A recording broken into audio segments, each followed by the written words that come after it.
Hello everyone, today we are going to learn basic NanoCAD tutorial how to object snap.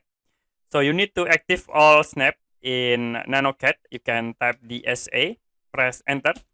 We will show for drafting settings dialog box. Go to object snap tab and then you can check all snap in here by using this select all. Don't forget to check for object snap on and object snap tracking on. Click OK. And you can see the icon of snap, the blue icon. It will mean the snap active in this drawing. So you can tap like rectangle. We create rectangle and also circle. Now I will create circle again.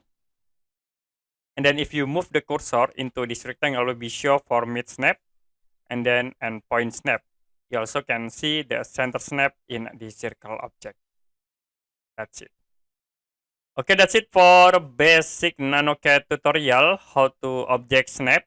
If you have any question about tutorial, you can comment below this video.